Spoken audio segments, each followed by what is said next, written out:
The first bill before us today is House File 2446, the Omnibus Ag Budget Bill.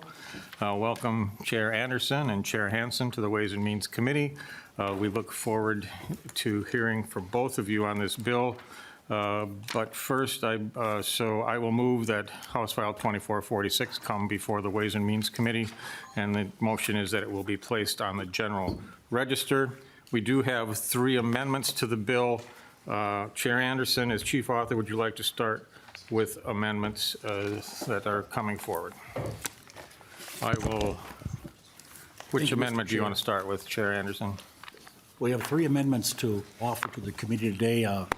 None of them we feel are controversial. 2 are technical in nature, and 1 just makes a clarifying language on a provision. And which one would you like to start with? I'm sorry.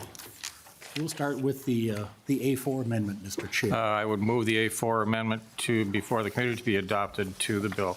Please go ahead and explain the amendment. If you need any help from nonpartisan, please ask them to join in. Chair Anderson. Yes, I would like to call on nonpartisan staff to go through these first couple of amendments. They were given to us by nonpartisan staff to technical in nature, and they can walk through what the transfers are in this amendment. Thank you, Chair Anderson. Nonpartisan, Ms. Adrians. Thank you, Mr. Chair and members. For the A4 amendment, what this is doing is it's establishing a transfer, kind of a hold on funds. So because we treat transfers and appropriations differently, this would direct MMB to set aside money for a transfer for the years 2028 through 2031. So it's kind of technical in nature, but it is also establishing a way of doing this that works in accordance with our budget rules. Thank you. Any questions regarding the A4 amendment? Seeing none, all those in favor of adopting the A4 signify by saying aye. Aye. Are those opposed? A4 is adopted. Thank you. Next, Chair Anderson, which amendment would you like to address next? Mr. Chair, I'd like to move the A6 amendment. And again, I'll move the A6 amendment before the committee. And would you like to explain this yourself, or do you want help? Let staff explain this. Thank you, Chair Anderson. Again, we'll turn to nonpartisan staff to explain the A6 amendment. Thank you, Mr. Chair and members. For this amendment, my understanding is that we were just missing the reference for where the money was being transferred from, so this includes the language suggesting that it's transferred from the general fund so that it's clear where the money is coming from. Thank you. Any questions from members regarding the A6 amendment? Seeing none, all those in favor of the A6 signify by saying aye. Aye. Opposed? The A6 is adopted. Finally, we have the A5 amendment. I'll move it before the committee. And Chair Anderson, would you care to comment on this one? We'll let Representative Hansen, Chair Hansen, talk about this one, Mr. Chair. Thank you, Chair Anderson. Chair Hansen. Thank you, Mr. Chair. The A5 amendment is a GOP amendment that we support. It relates, as you know, that in the ag budget, there's also jurisdiction for broadband. We have a broadband study grant in there, and what this amendment does is it clarifies that the grant process would be in a competitive bid process. So the RFP would be a competitive bid, and we support the A5 amendment. Thank you, Chair Hansen. Any questions from members regarding the A5 amendment? Seeing none, all those in favor of the A5 signify by saying aye. Aye. Opposed? A5 amendment is adopted. I believe that concludes the amendments to the Ag Bill and Broadband Bill today. Chairs, would you care to give us a review of the bill? Thanks, Mr. Chair and members. Agriculture usually is the least partisan, and I think we showed that again this year. We had a nice target thanks to leadership, and we kind of divvied that money up. Each of us had our priorities and our concerns, and then the money kind of in the middle we used for ideas and topics that we both had shared feelings on, shared opinions. On our side of the aisle, Mr. Chair, it was my priority that we fully fund the Board of Animal Health with the situation facing turkey and chicken producers, and also moving into the dairy industry. I'm talking about H5N1 flu. It was my committee's priority to fully fund the Board of Animal Health, and we've done that in this bill, Mr. Chair. We also said no to any fee increases from the department. They were looking to increase fees in a couple of areas, food handler fees, and also in the grain inspection area. And in our bill, at least, no fee increases, as agriculture is facing some pretty difficult times coming up in the next year or so. And we thought this was not the time to increase fees on anybody associated with agriculture. We also have funding in this bill that would partially fund the situation in Litchfield with the First District milk processing creamery. They are having some issues meeting some wastewater type situations, and in this bill there's $3 million to help with the upkeep of their system, the upgrading of their system to meet those requirements by the MPCA. Funding for farm to school, Chair Hansen can visit about that. We had funding for county ag inspectors, and also continued funding for E15 grants to move out the expansion of E88, which is cheaper and more octane for the motoring public. And also a new program, Mr. Chair, it's called the Biofertilizer Innovation and Efficiency Program, which to me is a proactive way for farmers to reduce some of their fertilizer inputs in return for getting a small stipend from the state, $5 to $10 an acre, for reducing fertilizer use by using what is termed a biologic in the world of ag, which is new scientific work and products that help make fertilizer more efficient. So those are the highlights from our side, Mr. Chair. I'll turn things over now to Chair Hansen. Thank you, Chair Anderson. Chair Hansen. Thank you, Mr. Chair and members. As Chair Anderson noted, we have had a positive target here of 17 million. That was divided between 5.3 for the GOP, 5.3 for the DFL, and then we would agree on the others. What the DFL side was looking at, we noted that there were cuts to programs for farm to school at the federal level, and from the local food purchasing program, there's about an $18 million cut at the federal level. We are providing $4 million there out of the 5.3. We had referenced the broadband installation study earlier to look at locates. In addition, we had discussed the issue with sewage sludge and biofertilizer, so we're going to have a technical evaluation panel looking at that. The Olmsted County has had a groundwater effort funded through the federal government, so we're going to look at effectiveness there prior to additional funding. And then for the farm down payment assistance, we provided additional money and then also increased the amount that folks could apply for from 15 to 20,000. Heritage Oilseed to continue work with very basic old crops at the University of Minnesota. This was started in the previous biennium. And then ongoing money for the Pollinator Research Protection Account with a little bit of a bump in the first year. Finally, prion research looking at impacts of CWD prions in crops. So those were the general DFL provisions. The governor had proposed $4 million for emergency assistance for avian influenza. We had agreed that that was important, and so $2 million of that are unrestricted if there is an emergency. We also propose to do, if there is an emergency, retail testing for poultry or dairy products or pet food.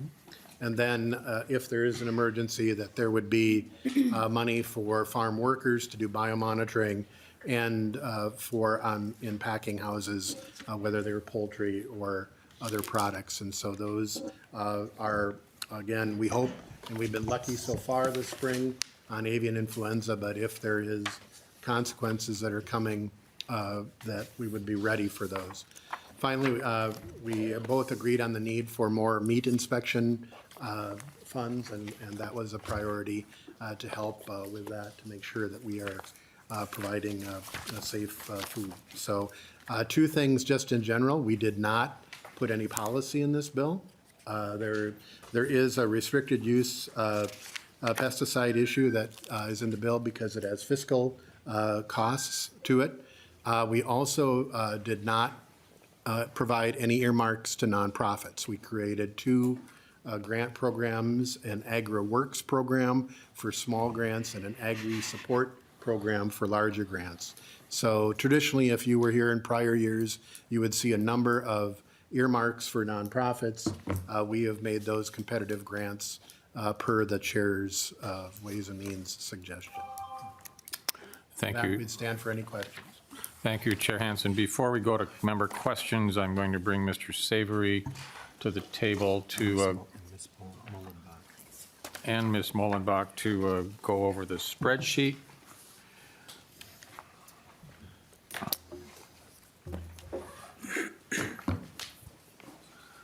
I'm going to ask them to, we don't need to go over every line, but a high-level overview of the spreadsheet at this point, and then we'll see if there's any member questions regarding the spreadsheet before we go back to the chairs for questions.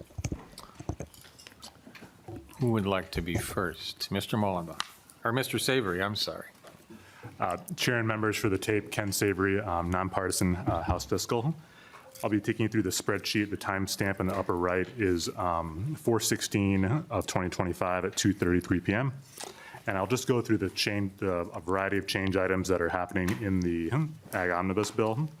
I'll just speak to the first grouping, which is starting on line 33, and the columns that refer to the first engrossment of the bill before you, are columns I through letter P on the right-hand side.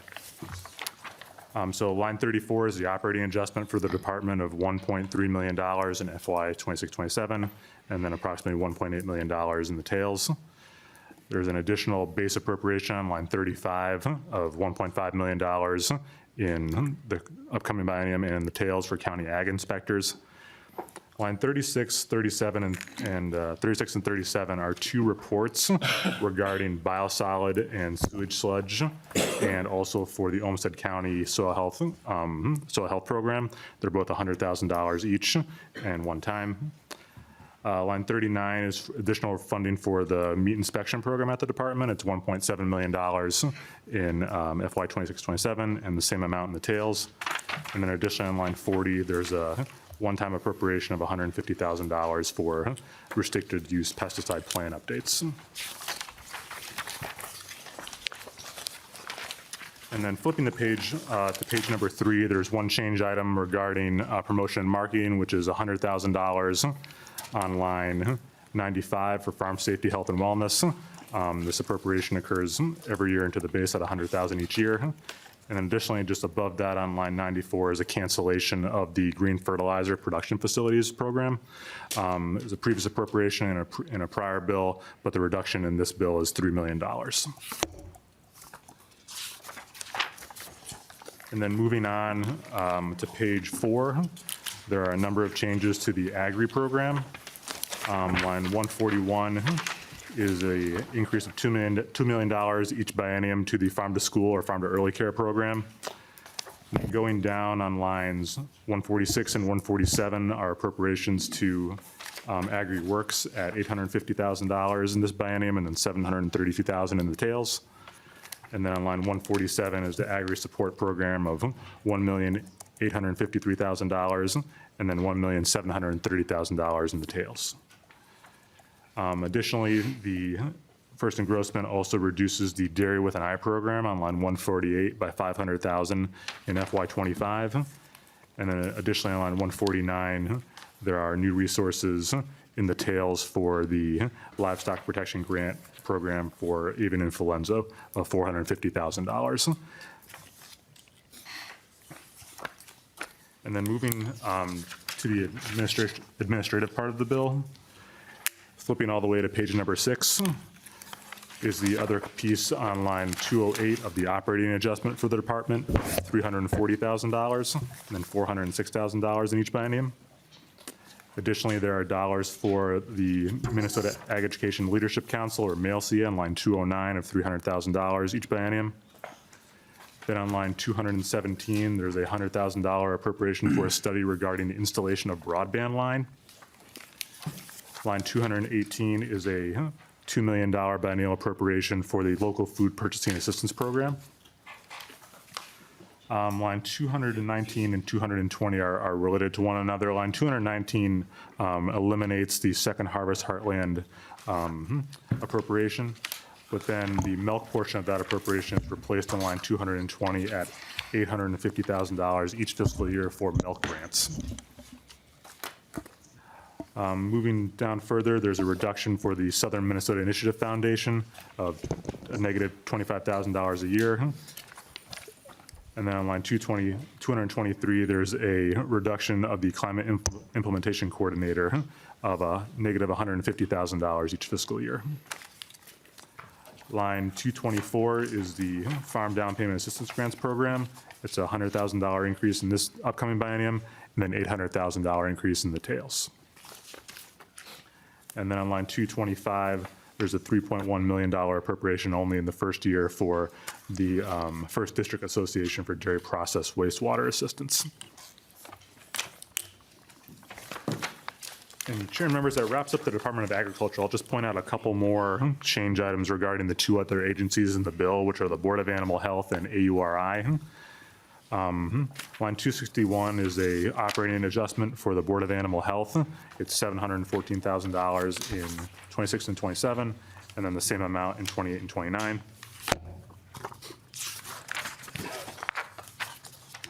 And then flipping over the page to page number 8, line 281 is a $136,000 appropriation for an operating adjustment for the Agricultural Utilization Research Institute, or AURI, and then it's $182,000 in the tails. You'll note on line 297 that the deed office of broadband remains unchanged from the base. And then starting on line 300, there's a variety of transfers that occur in the bill to various accounts in the Ag Fund or Special Revenue Fund. I'll just go over a few of the bigger changes which are starting on line 329. And that is an increase in the tails to the Farm Business Management Program of $1.5 million. An adjustment to the base for agree in the tails of $542,000. And then an appropriation for, on line 331, for prion research of $347,000 in the first year. On line 332, there's a increase of $53,000 for the pollinator research account. Line 333 is a transfer to the U of M for heritage oilseed research of $500,000 each biennium. And then lastly, on line 334, there's a $4 million transfer to the Ag Emergency account from the general fund. And that occurs only in the first year. And then Chair and members, below you'll see on line 338, it's a summary of the general fund impact of the bill. The committee had a $17 million target in both in 26 and 27, and then also regarding the tails. You'll see on line 345 in column L and P that the appropriations or general fund impact for the bill are $17 million above the base. So the committee has exhausted the target of $17 million. And Chair and members, I would turn over to my colleague to cover the policy portion. Thank you. Ms. Mullenbach? Chair and members, my name is Megan Mullenbach, House Research. I'll be going through the policy article starting on page 33 of the bill. Section 1 increases the maximum individual grant award in the Farm Down Payment Assistance Program. Section 2 reorganizes the list of activities under the definition of application or use of a pesticide. Section 3 adds a new definition of handler for purposes of Section 4. And a handler is someone who mixes, loads, or transports a restricted use pesticide under the supervision of a licensed applicator. And a handler also must meet a lower training and knowledge requirement threshold than licensed applicators. On page 34, Section 4 exempts handlers from the pesticide applicator license requirement. And Section 5, then with Section 4, this change would require MDA to rewrite and resubmit their certification plan with the EPA. And Section 5 establishes the Biofertilizer Innovation and Efficiency Program to provide per acre payments to farmers to reduce their application of commercial nitrogen fertilizers.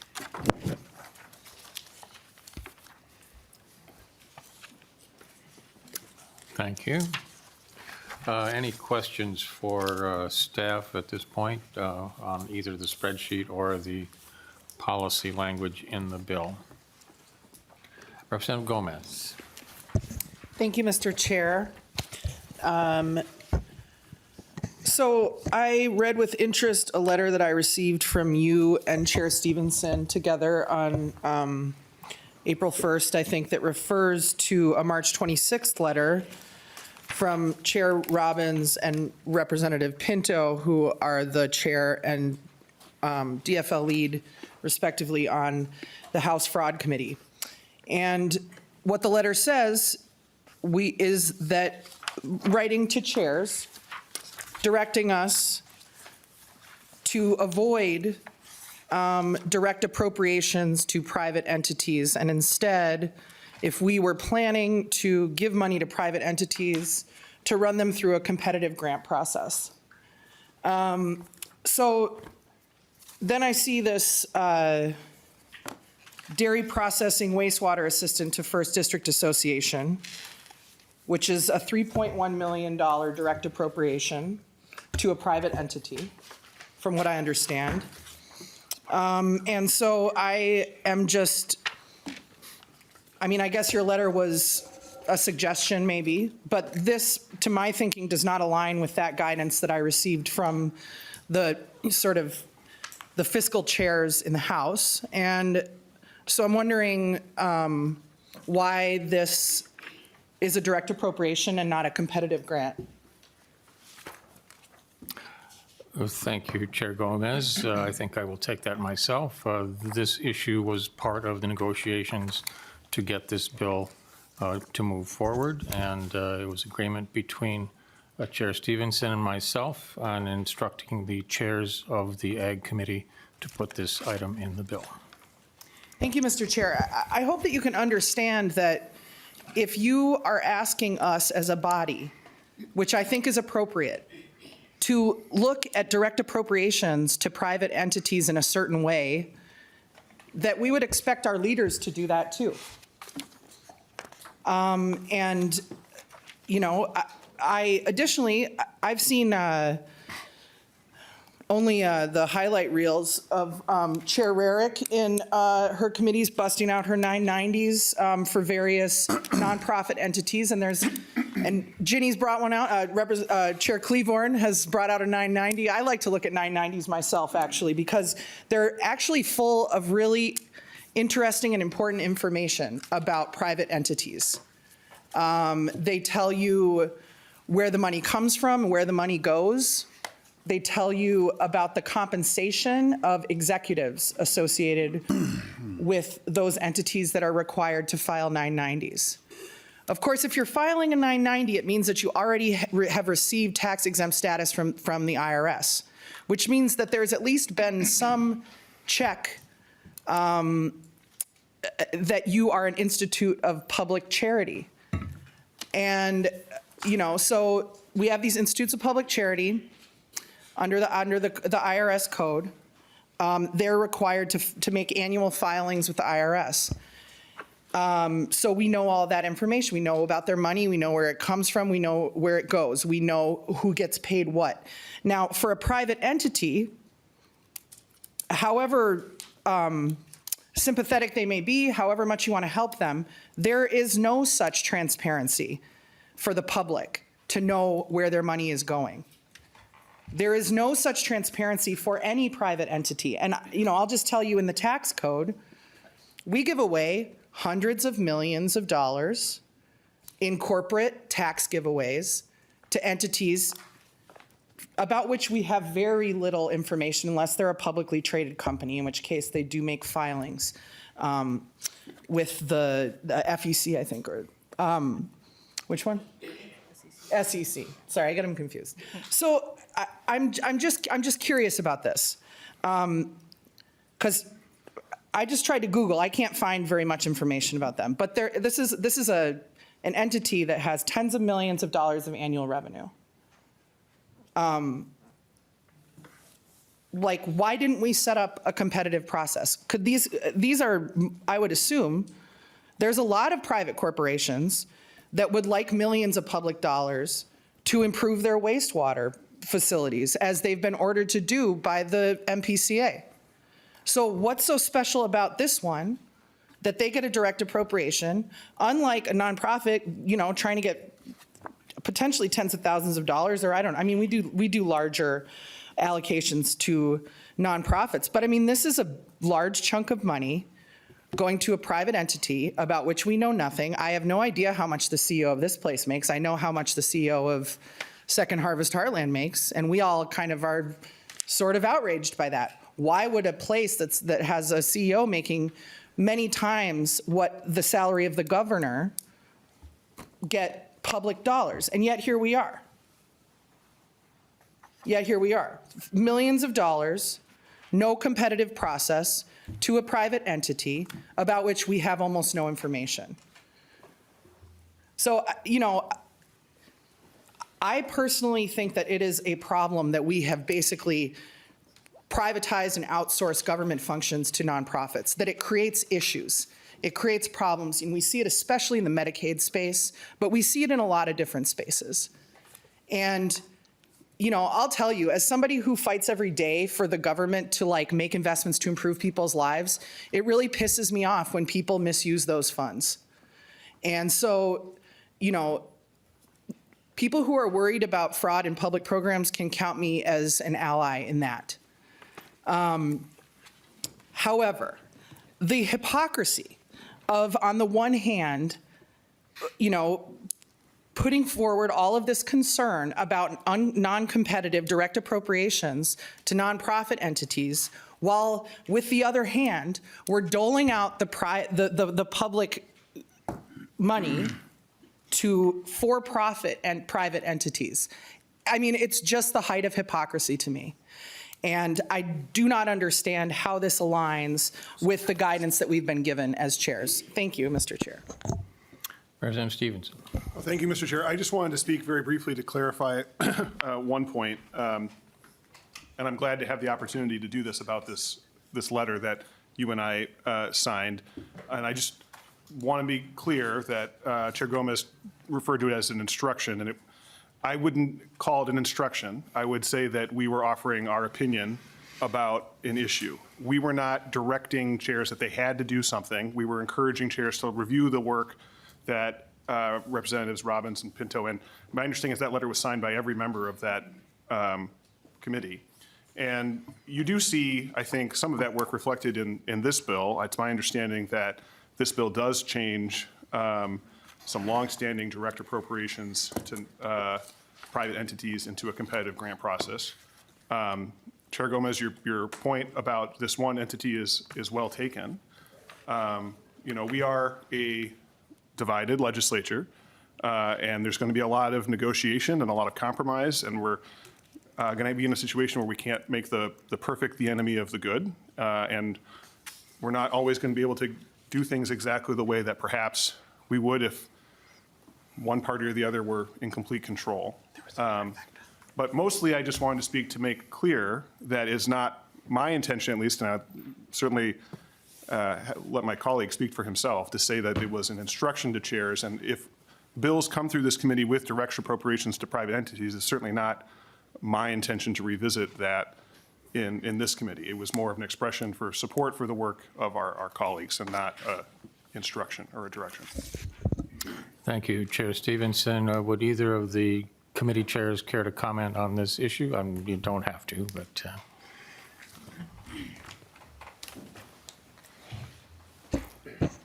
Thanks, Mr. Chair and members. Valid point. Although this has been on the radar to alleviate this problem at this processing plant for a number of years, And this association serves farmers in 56 counties in Minnesota. That's 56 out of our 87 counties. And dairy processing is an extremely important aspect of dairy farming, because if you can't process your milk, you might as well dump it.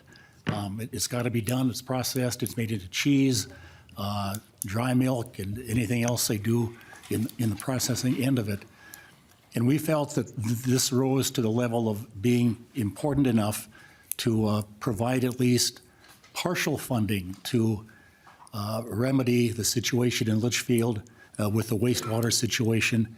And I stand behind the wishes of at least the members of my committee, at least the Republican members, in supporting this allocation to the city of Litchfield, our first district, to help remedy that situation, Mr. Chair.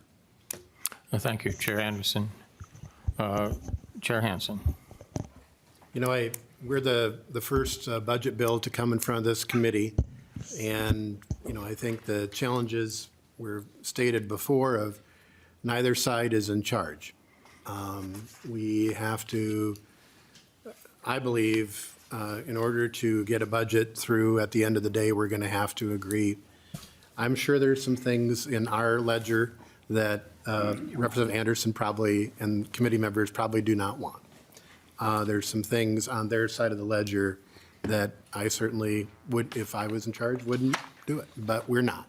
We're not in that position of being able to say, we want to get everything. We negotiated in good faith, and we had the guidance of GOP had 5.3, we had 5.3.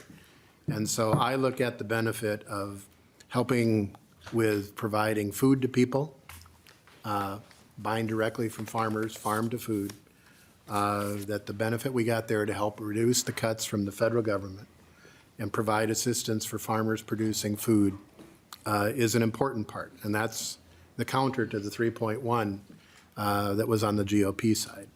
Would they have agreed to that? Probably not. I don't know for sure, but probably not in that amount.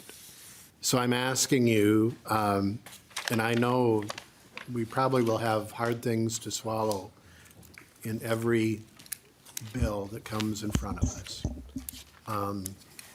And it's not fun, but it's our responsibility. We ran for these jobs. We have that task in front of us. So I'd ask you to support the bill and move it to the floor. I think the debate is a worthwhile debate, and that reform and change is hard. But with that, we have to start this journey. So I'd ask you to support the bill. Thank you, Chair Hansen. Representative Pinto. Thank you, Mr. Chair. And Representative Hansen, Chair Hansen, Chair Anderson, thank you for your work. I appreciate the challenge of coming to agreement, and I recognize this is something that was advanced by the GOP caucus, and it sounds like as part of negotiations, there were things that then were secured, some other things that I would support, and so I very much appreciate that. I also, though, appreciate the opportunity to highlight, I mean, this is an issue that kind of has been discussed at various points in the term. It's something that's going to come up with respect to Chair Baker and my bill and other bills as well.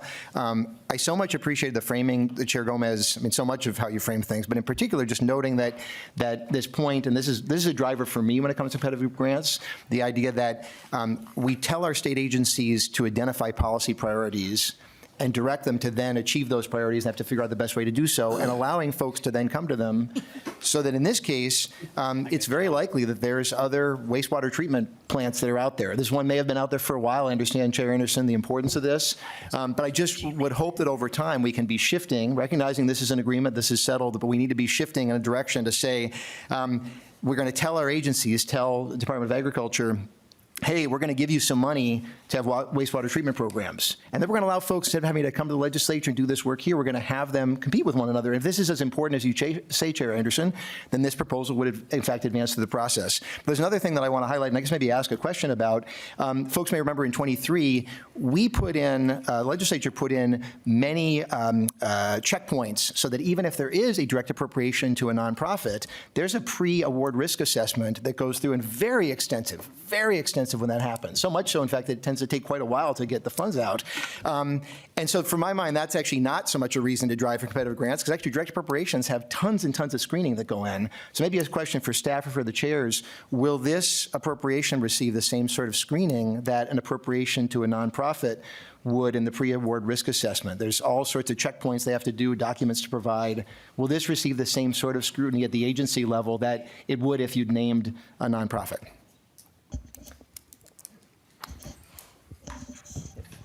Chair Anderson? I can try to handle that one, Mr. Chair. We haven't discussed that in particular, but as you mentioned, Chair Pinto, this is on the radar of Department of Ag, milk processors in the legislature.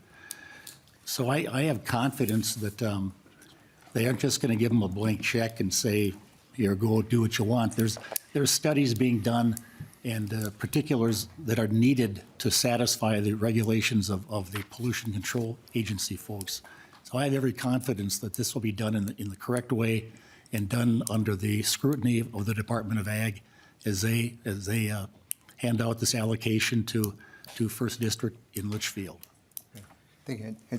Chair, one more item if I can. Sure. I'll just say, and I'm not trying to blow up your agreement, chairs, and I'll maybe just note, perhaps it's something that you could look into as this bill makes its way to the floor. I would love to get that information. I guess regardless of the answer, it's partly just an opportunity to highlight that when we do make direct appropriations to nonprofits, which again is something I'd actually like to shift away from, but to recognize that there is quite a lot of scrutiny. And so it'll be interesting to see if this receives that same level. And then I hope that over time we can shift to the kind of prioritization that Chair Gomez was referencing to say we're going to pick goals and then hold our agencies accountable for achieving them. If they do a bad job of funding wastewater treatment plants, let's hold them accountable. That's hard to do if we're choosing individual organizations, including for-profit entities. It looks like maybe Chair Anderson has another answer, Mr. Chair, but thank you. Chair There's some Anderson? discussion behind my back, Mr. Chair, just literally.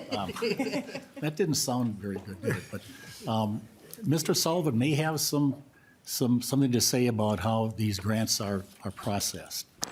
Mr. Sullivan? Mr. Chair and members, I would just note that all grants, unless the law provides otherwise, are subject to the grants management requirements in Chapter 16B and the policies promulgated by the Department of Administration. And under the pre-award financial risk assessment language that Representative Pinto mentioned, agencies can refuse to award money to what's referred to there as a legislatively named grant. So they would still have the authority to scrutinize and even refuse to award the money if there were problems during that process. Okay. Thank you, Mr. Sullivan.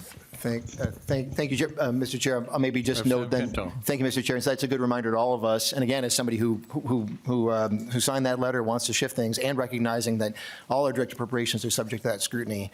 And I hope we'll be making these changes. And again, thank you, chairs, and thank you, Chair Torkelson. Representative Wonking.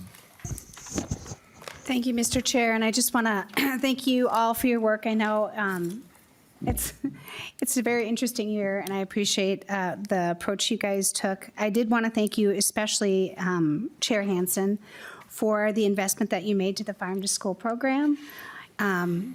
Our farmers and our schools greatly depend on that, and with the dramatic cuts to that program by the U.S. Department of Ag and the President Trump's administration, I know you couldn't backfill all of it, but it really does help, and I just wanted to say thank you.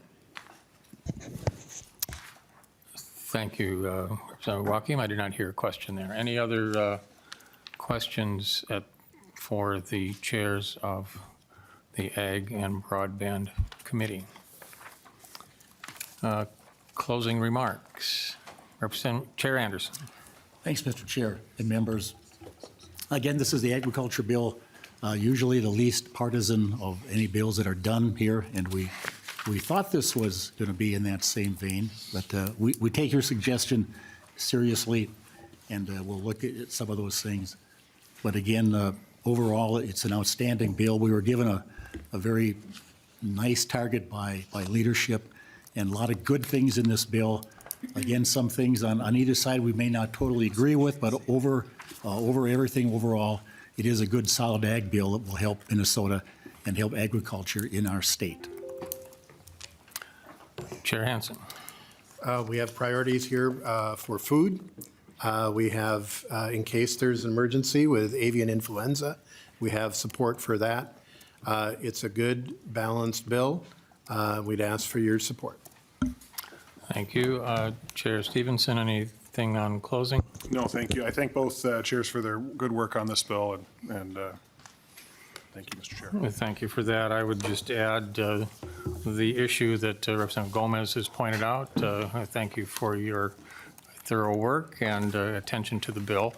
This issue is one that's been hanging around here for quite some time, many years actually, and if the Republicans had more control in the past, it probably would have been taken care of a long time ago. So, but thank you for your scrutiny. It's appreciated, and hold our feet to the fire, and that's all right.